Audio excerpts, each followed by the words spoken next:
Assalamualaikum warahmatullahi wabarakatuh. Saya Irma Diastari dari Ekonomi Syariah B. Di sini saya akan memaparkan materi tentang terjemah Al-Quran. Pengertian dari terjemah Al-Quran.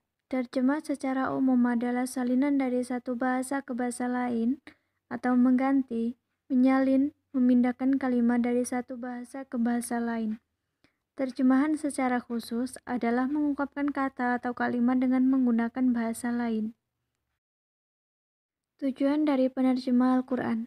Tujuan yang pertama adalah untuk mengetahui makna dan isi kandungan dalam Al-Quran. Kedua, bisa membantu menghafalkan Al-Quran dengan memahami arti ayat yang akan dihafalkan. Ketiga, mempelajari bahasa Arab terutama dalam menambah kosakata yang bersumber dari Al-Quran. Keempat, membantu dalam menyampaikan ceramah, pengajian, atau kultum. Kelima, terjemah tidak boleh dijadikan sebagai pengganti Al-Quran. Dan terakhir yaitu dimensi-dimensi tujuan asasi diturunkannya Al-Quran. Perubahan mendasar. Unsur yang pertama adalah mengadakan perubahan secara mendasar. Dengan kata lain, dalam bahasa yang lebih modern disebut revolusi. Sementara itu, Al-Quran sendiri mengistilahkannya dengan sebutan proses untuk keluar dari alam kegelapan menuju alam yang penuh dengan cahaya ilahi. Macam-macam terjemah Al-Quran dibagi menjadi dua, yaitu yang pertama, terjemah harfiah. Terjemah harfiah yang secara disebut pula dengan terjemah lafziah, yang maksudnya adalah terjemah yang dilakukan dengan apa adanya, yang umum tergantung dengan susunan dan struktur bahasa asal yang diterjemahkan.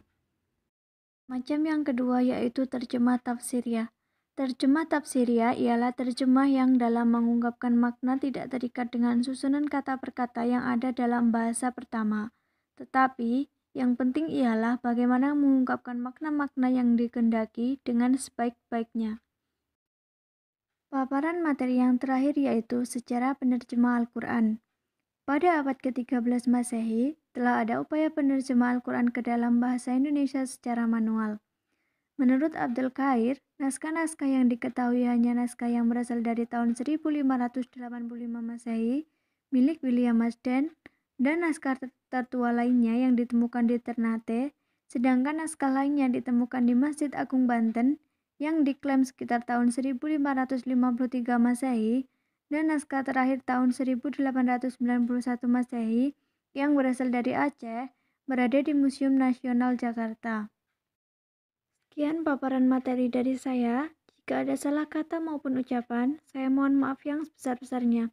Wallahu muwaffiq ila aqwamit thoriq. Wassalamualaikum warahmatullahi wabarakatuh.